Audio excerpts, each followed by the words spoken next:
And who all have not done work? प्राप्त ने नहीं किया। आप तीनों में से किसने ये क्वेश्चन नहीं करे हैं जो हम तनिष आपने भी नहीं करे हैं? आपने करे हैं नमन, आप तो आए ही नहीं। आप दोनों ने करे हैं क्वेश्चन, ये क्वेश्चन नहीं करे। अब मेरी बात सुनो, जो आपने करे हैं। आपने नहीं करे नितिन, आपने अल्फा वाले नहीं करे, आपने आपने आपने करे हैं 5, आपने करे ही नहीं। आपने कमल, कोई बात नहीं, पेरेंट्स ग्रुप में होमवर्क नॉट डन की लिस्ट भेज देंगे हम। We can't like be after you again and again कि हाँ करो करो। चलिए आगे।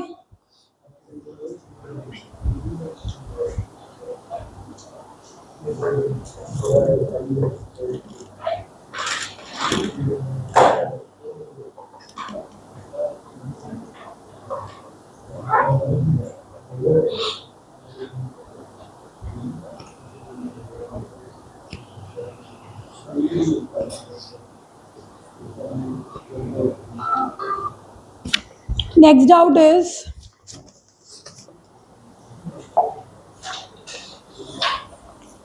question number 3, the molar conductivity of acetic acid at infinite dilution.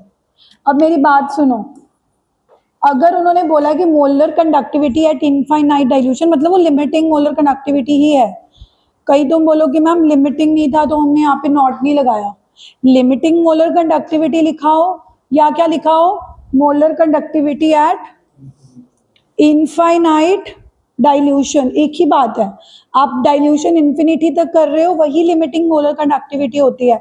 So if in the question it is written the limiting molar conductivity या molar conductivity at infinite dilution, it is one and the same thing. So now the value is given, और ये किसके लिए given है? Acetic acid. What is the formula of acetic acid? CH3COOH. And what is the value? Limiting molar conductivity of acetic acid is 387 per ohm centimeter square per mole. Please do not talk.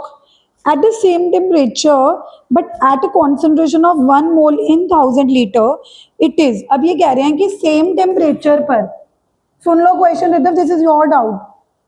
Eight the same temperature, जब concentration 1 mole है in 1000 litres, यानी कि indirectly आपको molarity given है 1 × 10⁻³ आपको molarity की value ये given है। वो क्या, इस चीज को कैसे लिख रहे हैं? Eight the same temperature but at a concentration of 1 mole in 1000 litres. 1 mole in 1000 litres का क्या मतलब है कि आपको मोलारिटी कितनी गिवन है? 1000 ऊपर चला जाएगा 10⁻³ और इस वाली कॉन्सेंट्रेशन पर भी आपको मोलर कंडक्टिविटी गिवन है 55, यानी कि इसका कोई रोल नहीं है पर ओम सेंटीमीटर स्क्वायर पर मोल। रिद्धव, इसका रोल है नहीं कुछ। इसका रोल तब होता अगर इस कॉन्सेंट्रेशन पर आपको molar conductivity kappa into 1000/m से निकालनी पड़ती, फिर आपको m पुट करना पड़ता। दो इसका कोई रोल नहीं है कि जो ये तो वैसे बोल रहे हैं कि इस कंसंट्रेशन पर मोलर कंडक्टिविटी इतनी है, अब वो तो दी हुई है। अदरवाइज अगर इस कंसंट्रेशन पर मोलर कंडक्टिविटी ना गिवन होती तो हम कौन से फॉर्मूले से कैलकुलेट करते? कापा इंटू 1000 डिवाइडेड बाय मोलारिटी, फिर हमें ये मोलारिटी की वैल्यू पुट करनी पड़ती 10⁻³ बट अभी हमें पुट करने की जरूरत क्यों नहीं है? क्योंकि ऑलरेडी इस कॉन्सेंट्रेशन पर उन्होंने मोलर कंडक्टिविटी दे रखी है। बट फिर भी इसको इंटरप्रेट करना आना चाहिए। अगर आपको ये इंटरप्रेट ही नहीं करना आएगा, but at the same temperature but at a concentration of 1 mole in 1000 litres, आप सोचोगे पता नहीं क्या गिवन है, गिवन मोलारिटी ही है। उनके कहने का मतलब है कि इनफाइनाइट डाइल्यूशन पर मोलर कंडक्टिविटी की वैल्यू इतनी है और इस कॉन्सेंट्रेशन पर 1 मोल 1000 लीटर, मान लो ये 1 मोल 1000 लीटर है, इतनी कॉन्सेंट्रेशन पर मोलर कंडक्टिविटी इतनी है, वो वैल्यू गिवन ही है। ना गिवन होती फिर हमें इस फॉर्मूले में पुट करके निकाल, फिर तो कुछ है ही नहीं मुश्किल। अब परसेंटेज डिसोसिएशन निकालना है। क्या निकालना है? डिग्री ऑफ डिसोसिएशन नहीं निकालना। क्या निकालना है? Percentage dissociation at 0.001 molar. अब आप कहोगे कि 0.001 मोलर का ये इसको ये 0.001 मोलर ही तो है। मतलब वो कहने का बस उन्होंने थोड़ा सा फैंसी कर दिया कि बच्चा कंफ्यूज हो जाएगा, करना इसमें कुछ भी नहीं है, सिंपल वही फॉर्मूला लगाना है, lambda M upon lambda M infinity. Lambda M की वैल्यू प्राप्त कितनी गिवन है 55, और इंफिनिटी वाली वैल्यू कितनी गिवन है 387। ऊपर वाली वैल्यू भी गिवन है, नीचे वाली वैल्यू भी गिवन है, बट क्वेश्चन को इतना फैंसी करके बना दिया। फैंसी कैसे बना दिया कि जिस कंसंट्रेशन पर हमें अल्फा निकालनी है 0.001 मोलर, उस कंसंट्रेशन को 0.001 मोलर ना बोलकर कैसे वर्डिंग्स बनाई हुई हैं, at a concentration of 1 mole in 1000 litres. और अगर वो बना भी दिए हैं तब भी उसका कोई रोल तो है नहीं, क्योंकि उस कॉन्सेंट्रेशन पर मोलर कंडक्टिविटी की वैल्यू तो गिवन ही है, बस आपने तो पुट करनी थी। इस क्वेश्चन में रिद्धव कुछ था ही नहीं, आपको ऊपर वाली मोलर कंडक्टिविटी की वैल्यू भी गिवन है, इंफिनिटी वाली वैल्यू भी गिवन है, परसेंटेज निकालनी है तो इनटू क्या कर दोगे 100। Is it fine? ठीक है, अब हम आगे चलते हैं। हमने 2 एप्लीकेशन कर ली थी, अब हम 3rd एप्लीकेशन करने वाले हैं।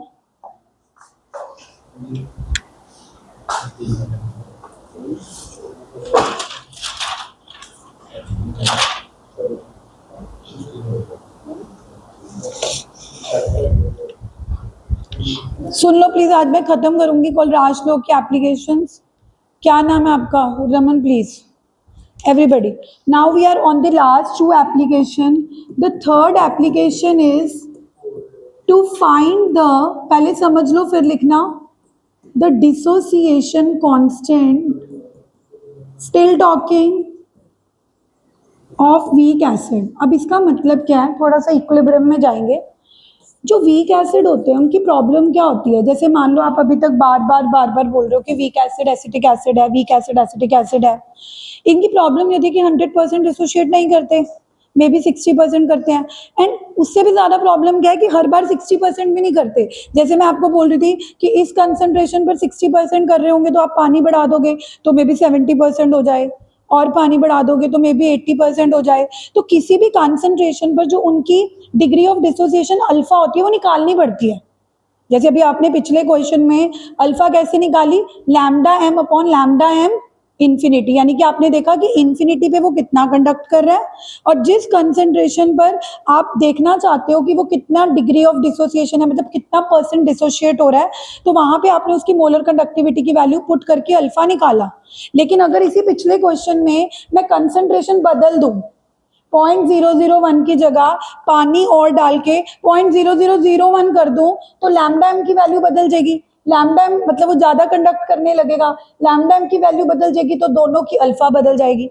सो what I am trying to explain you is कि वीक एसिड्स क्या होते हैं, एक तो वो 100% डिसोशिएट नहीं करते, तो हमें निकालना पड़ता है हर बार कि वो कितना डिसोशिएट हो रहे हैं, उनकी डिग्री ऑफ डिसोसिएशन हमें निकालनी पड़ती है। एंड डिग्री ऑफ डिसोसिएशन जो हम निकालते हैं वो भी कांस्टेंट नहीं होती, वो डिपेंड करता है कि आप कॉन्सेंट्रेशन कितनी ले रहे हो। 0.1 ले रहे हो तो उस पर अल्फा की वैल्यू कुछ और आएगी, पानी और बढ़ा के कॉन्सेंट्रेशन कम कर दोगे, 0.01 कर दोगे तो अल्फा की वैल्यू अलग अलग आएगी। ठीक है, इतना हम समझ चुके। तो हमने कहा कि ठीक है हम अल्फा निकाल लेंगे, what ever is the situation हम अल्फा निकाल लेंगे। अब तुमने अल्फा निकाल लिया, अब ध्यान से देखना होगा क्या, everybody look at the board.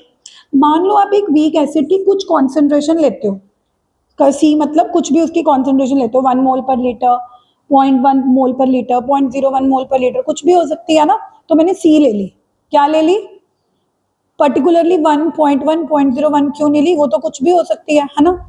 अब मुझे एक बात बताओ, जब इसको आप पानी में डालोगे, इसको आपने पानी में डाला, ये डिसोशिएट होगा।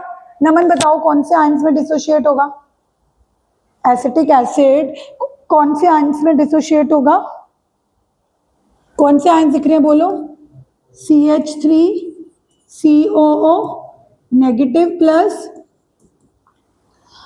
But the problem is because ये स्ट्रॉन्ग होता, फिर तो क्या होता कि अगर आप इसकी कॉन्सेंट्रेशन सी लेते तो ये आयंस भी सी प्रोड्यूस करके खुद जीरो हो जाता। Had it been a strong electrolyte 100% dissociate होते हैं, मतलब जितनी कॉन्सेंट्रेशन आप लेते हो उतने ही आयंस प्रोड्यूस कर देता है। 1 मोलर लोगे तो आयंस भी कितने प्रोड्यूस होगा, 1 and 1, और खुद क्या हो जाएगा 0।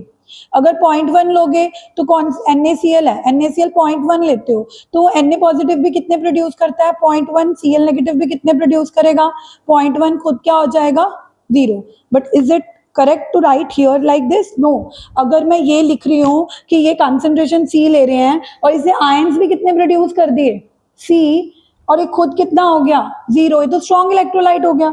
तो अब मुझे कौन बताएगा कि अगर ये C कंसंट्रेशन ले रहे हैं तो ये कितने आयंस प्रोड्यूस करेगा? C तो नहीं करेगा। C अगर अगर आप कह रहे हो कि मैम जितनी कॉन्सेंट्रेशन आप ले रहे हो उतने ही आयंस प्रोड्यूस करेगा वैसा अगर ये करता तो ये स्ट्रॉन्ग इलेक्ट्रोलाइट होता, but it is not strong. तो हु विल टेल मी कि अगर acidic acid is a weak acid है ना, तो वो कितने आयंस प्रोड्यूस करेगा? 100% तो नहीं करेगा ना, सी तो नहीं प्रोड्यूस करेगा, तो कितने आयंस प्रोड्यूस करेगा? Who will tell me? Just give a guess. C alpha. जितना वो डिसोशिएट होगा उतना ही प्रोड्यूस करेगा ना। मान लो वो 60% डिसोशिएट हो रहा है तो उसकी कंसंट्रेशन का हमें 60% निकालना पड़ेगा। अगर हम कह रहे हैं कि उसकी डिग्री ऑफ डिसोसिएशन 60% है तो वो 60% ऑफ सी, ऐसे दूसरे आयंस भी कितने प्रोड्यूस करेगा? जितनी भी आप कंसंट्रेशन ले रहे हो उसका 60%, उसका 60% ही प्रोड्यूस करेगा, क्योंकि वो टूट ही 60% रहा है। ये बात फॉलो करते हो? दैट अगर किसी भी वीक इलेक्ट्रोलाइट की at a particular concentration degree of dissociation alpha है तो वो कितने आयंस प्रोड्यूस करेगा? अल्फा आयंस प्रोड्यूस नहीं करेगा। अल्फा तो उसकी परसेंटेज है कि वो 60% टूट रहा है, तो जितनी उसकी ओरिजिनल कंसंट्रेशन थी उसके 60% के आयंस प्रोड्यूस करेगा। यानी कि अगर उसकी ओरिजिनल कंसंट्रेशन सी थी तो वो 60% ऑफ सी, है ना, कि जितनी आप कंसंट्रेशन ले रहे हो उसके 60% आयंस प्रोड्यूस करेगा। तो जितनी आप कंसंट्रेशन ले रहे हो उसको आपको अल्फा से मल्टीप्लाई करना पड़ेगा, तो आपको पता लगेगा। चलो ठीक है, अब मुझे ये बताओ कि अगर इस एसिटिक एसिड की डिग्री ऑफ डिसोसिएशन अल्फा थी तो C इंटू अल्फा आयंस इसने ये आयंस प्रोड्यूस कर दिए, बच कितने गए? बच कितने गए? टोटल C थे, C अल्फा टूट गए और जो टूटे नहीं वो कितने रह गए? C माइनस, मतलब टोटल 100 थे और 60 टूट गए तो बच्चे कितने? 100 माइनस 60, दैट इज, नहीं समझ आ रही कि अगर ये वीक इलेक्ट्रोलाइट है ये पूरा तो टूटेगा नहीं, कुछ परसेंट ही टूटेगा। वो हम बोल रहे हैं कि कितना परसेंट टूट रहा है? C अल्फा था कितना?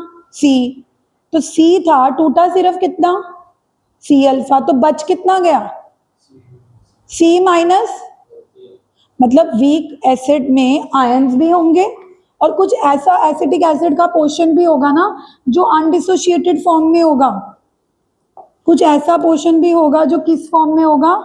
अनडिसोशिएटेड फॉर्म में, जो टूटा ही नहीं। अब क्या होगा? अब सॉल्यूशन में नमन आयंस भी हैं, कितने आयंस हैं? C अल्फा एंड, और ऐसा एसिटिक एसिड भी है जो टूटा नहीं अनडिसोशिएटेड है, वो कितना है? इन दोनों के बीच में इक्विलिब्रियम सेट हो जाएगा। क्या सेट हो जाएगा? इक्विलिब्रियम कब सेट होता है? जब रिएक्शन फॉरवर्ड भी जारी होती है और वो तब भी होता है जब रिएक्टेंट भी हो, और अगर ये स्ट्रॉन्ग होता फिर तो ये 0 रह जाता सारे ही C, फिर तो there is no question of equilibrium. अगर ये स्ट्रॉन्ग होता, आप C लेते, C का C ही टूट जाता आयंस में, Na पॉजिटिव भी C दे दिए, Cl नेगेटिव भी C आयंस दे दिए, NaCl खुद कितना हो गया? 0। फिर थोड़ा कोई इक्विलिब्रियम सेट होता है। इक्विलिब्रियम तब सेट होता है जब आगे जाने की भी पॉसिबिलिटी होती है और पीछे जाने की भी, और जब भी इक्विलिब्रियम की पॉसिबिलिटी होती है तो हम एक इक्विलिब्रियम कांस्टेंट निकालते हैं।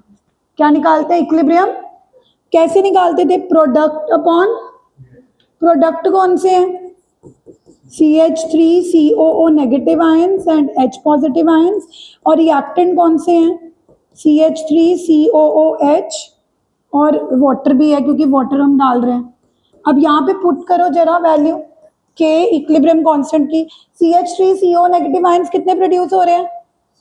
Can I put C alpha in place of CH3CO negative ions, क्योंकि प्रोबेबली वो कितने प्रोड्यूस हो रहे हैं? C alpha. And H positive भी कितने प्रोड्यूस हो रहे हैं तनिष? H पॉजिटिव भी कितने प्रोड्यूस हो रहे हैं? C alpha.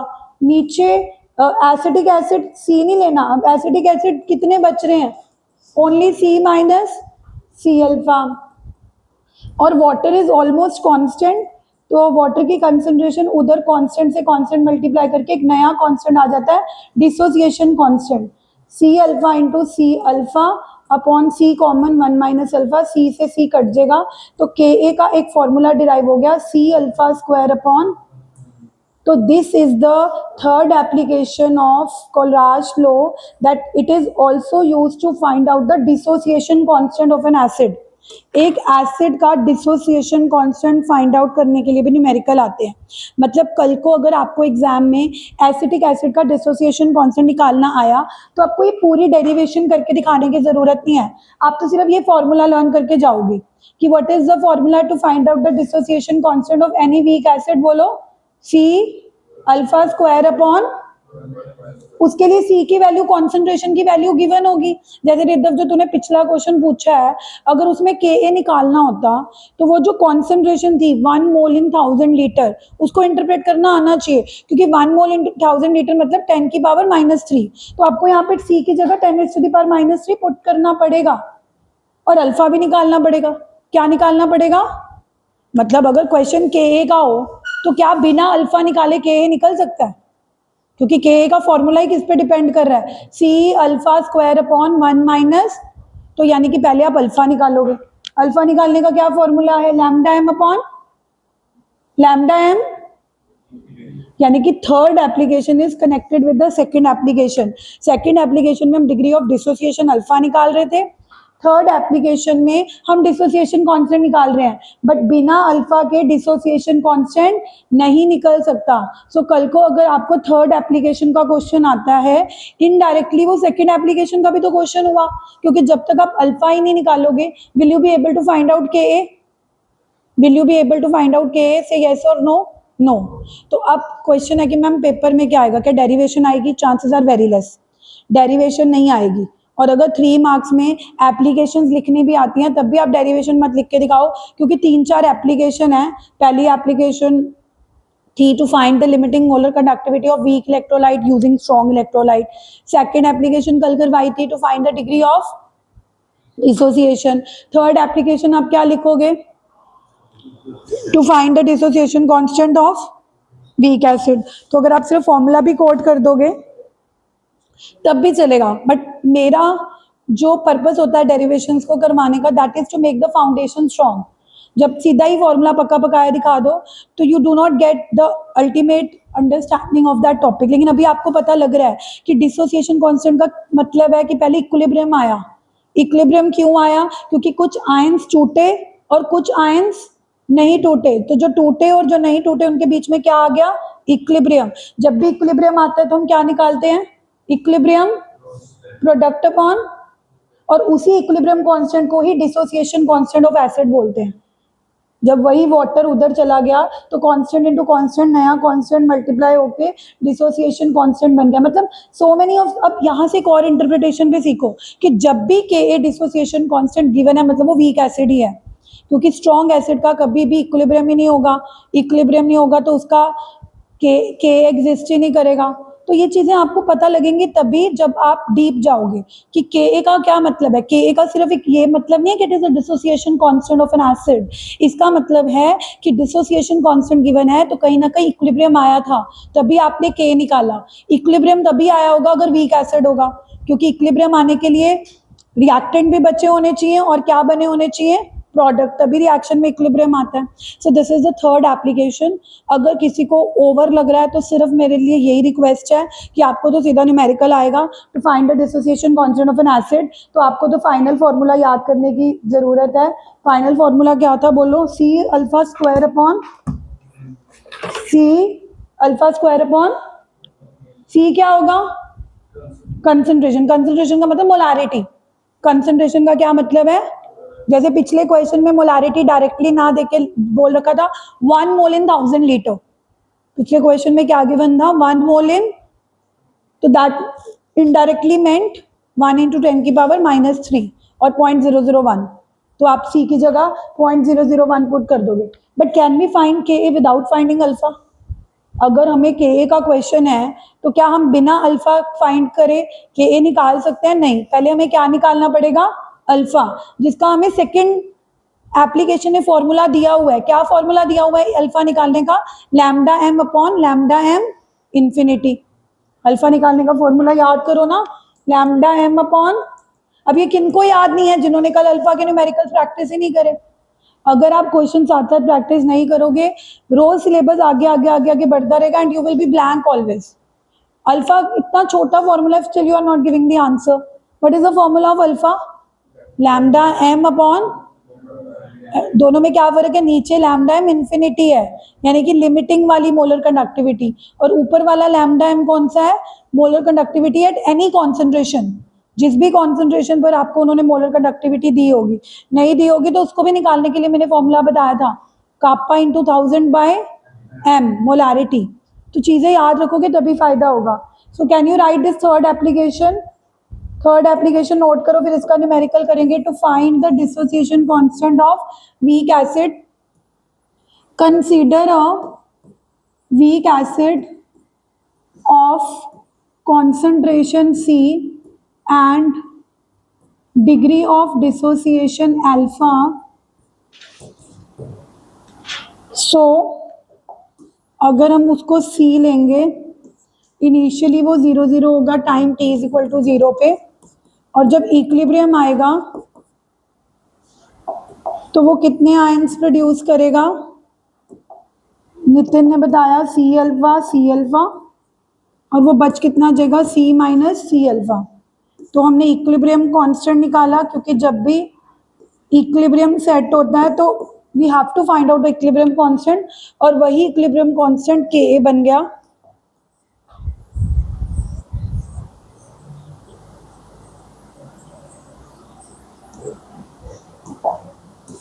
के वाटर उस साइड ले गए, सी अल्फा, ये Ka,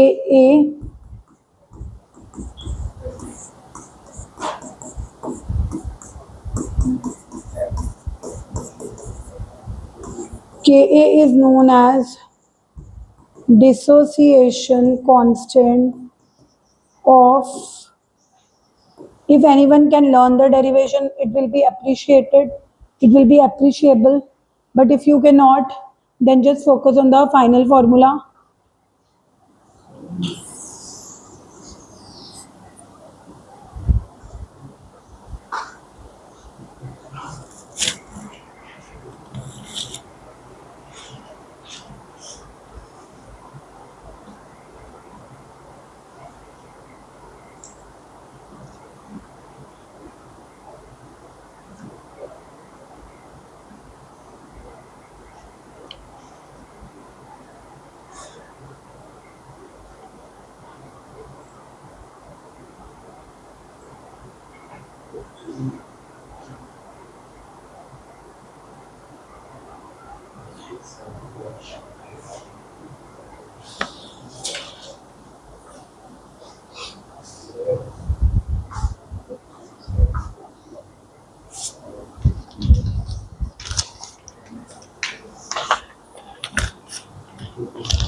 डन, लिखे इसका numerical.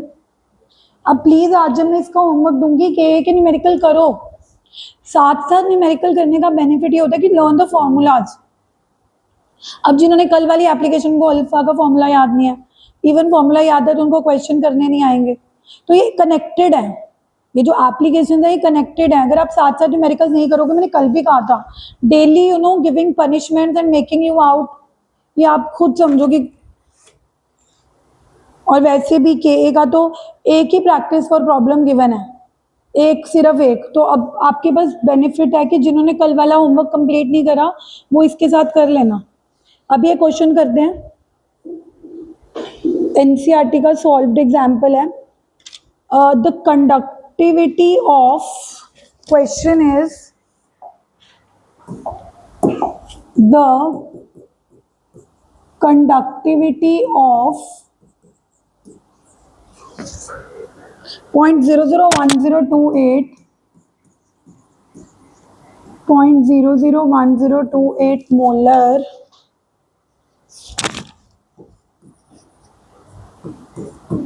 acetic acid is 4.95 into 10 की power -5 Simon per centimeter.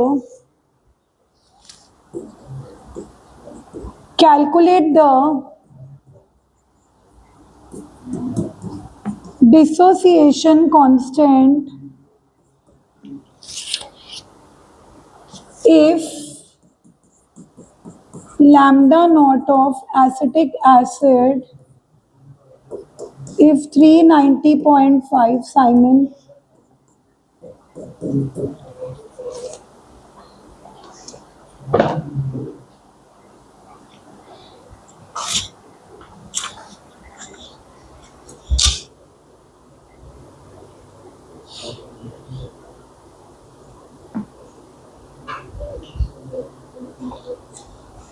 Written question, everybody.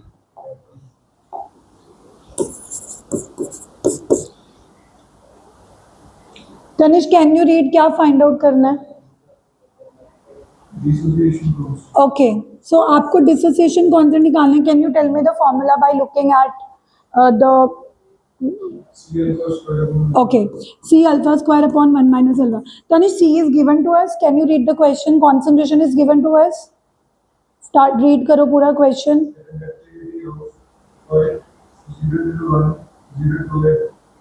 Molar, सुनो, यानी कि C तो आपको गिवन ही है एवरीबडी, 0.001028 मोलर C गिवन है, बट हमें क्या निकालना पड़ेगा? अल्फा। अगर आपको क्वेश्चन डिसोसिएशन कांस्टेंट का है, that's what I was telling you थोड़ी देर पहले, कि अगर क्वेश्चन के का भी है, अल्फा का ही क्वेश्चन हुआ ना, क्योंकि जब तक आप अल्फा नहीं निकालोगे, यानी कि जो आपकी सेकंड एप्लीकेशन थी डिग्री ऑफ डिसोसिएशन, आप के नहीं निकाल सकते। आप कहोगे मैम ये तो के का क्वेश्चन है, अल्फा का है ही नहीं, ये पॉसिबल ही नहीं है। If it is a question of K, before that it becomes a question of alpha. तो पहले हमें यहाँ पे अल्फा निकालना था। Who will tell me the formula of alpha?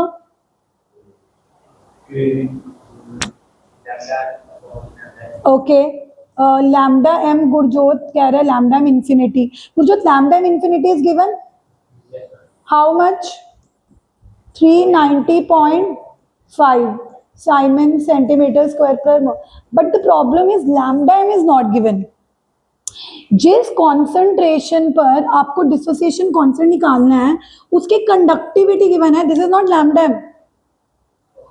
कैसे पता लग रहा है कि ये कंडक्टिविटी है कि मोलर कंडक्टिविटी नहीं है? तो लिखा ही हुआ है द कंडक्टिविटी। कंडक्टिविटी कापा होती है, लैम्डा एम नहीं होती। और अगर कोई बाय चांस गलती से ये अज्यूम करता है कि नहीं मैम ये लैम्डा एम ही है, तो इसकी यूनिट साइमन सेंटीमीटर स्क्वायर पर मोल होनी चाहिए थी, इसकी यूनिट पर ओम पर सेंटीमीटर है, जो कि कापा की होती है। ट्राई टू अंडरस्टैंड कि आपको लैम्डा एम निकालना पड़ेगा कापा इंटू 1000 बाई मोलारिटी से, क्योंकि इस क्वेश्चन में जिस कॉन्सेंट्रेशन पर आपको डिसोसिएशन कांस्टेंट फाइंड आउट करना है, उस कॉन्सेंट्रेशन पर मोलर कंडक्टिविटी ना देकर क्या दे रहे हैं? Conductivity. Try to be able to differentiate from the words कि आपको गिवन क्या है। आपको कंडक्टिविटी कापा गिवन है, molar conductivity lambda M given होती फिर तो क्वेश्चन सॉल्व था, आप इसकी वैल्यू लैम्डा एम की जगह पुट कर देते। बट अब यहाँ पे आपको एक चैलेंज आ रहा है कि नीचे वाला लैम्डा एम इन्फिनिटी तो गिवन है, लेकिन ऊपर वाला लैम्डा एम यानी कि मोलर कंडक्टिविटी ना देकर उसकी जगह कंडक्टिविटी गिवन है। Conductivity is not molar conductivity, conductivity is kappa. अगर फिर भी कोई बच्चा सोचता है कि नहीं नहीं ये तो मोलर कंडक्टिविटी थी, तो आप यूनिट से देख लो। आप जो आपको वैल्यू गिवन है कंडक्टिविटी की, उसकी यूनिट्स क्या गिवन है? साइमन पर सेंटीमीटर। अगर ये मोलर कंडक्टिविटी होती तो इसकी यूनिट्स पता है क्या होती, साइमन सेंटीमीटर स्क्वायर पर मोल। ये जो साइमन सेंटीमीटर इनवर्स है जिसको पर ओम पर सेंटीमीटर बोलते हैं, ये कापा की यूनिट्स होती हैं। तो सबसे पहले आपको लैम्डा एम निकालने के लिए कापा की वैल्यू कितनी गिवन है तनिष, 4.95 इंटू 10⁻⁴। नंबर नीचे मोलारिटी की वैल्यू कितनी गिवन है,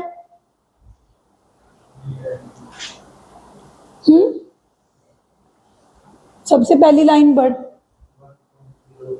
क्वेश्चन में देखना, the conductivity of 0.001028 molar, molarity की वैल्यू कितनी गिवन है 0.00,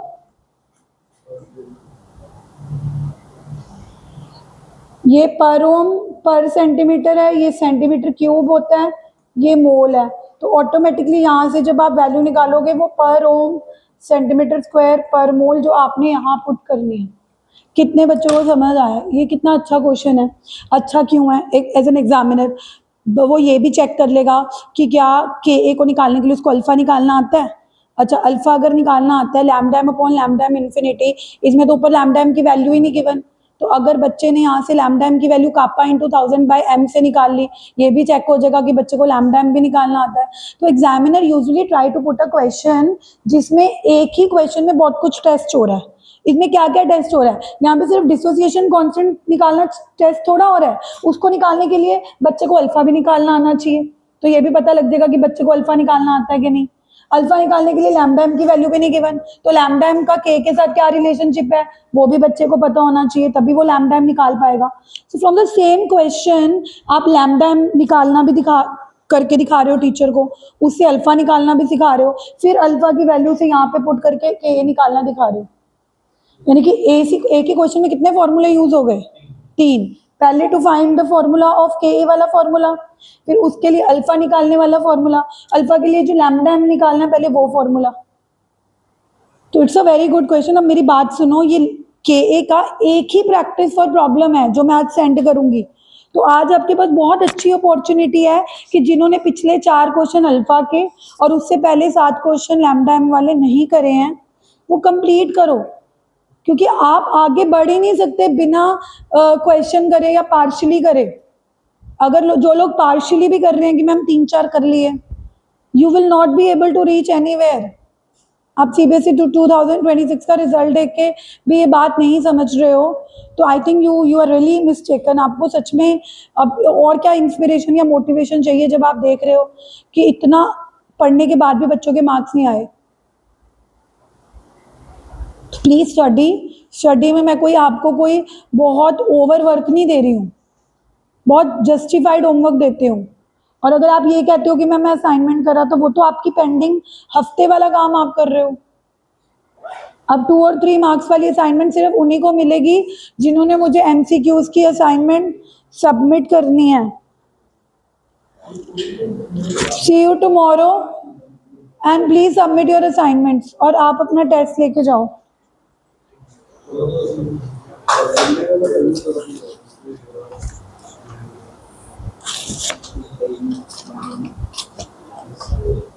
ये बंद करना, अमृतपाल ही बंद कर दो।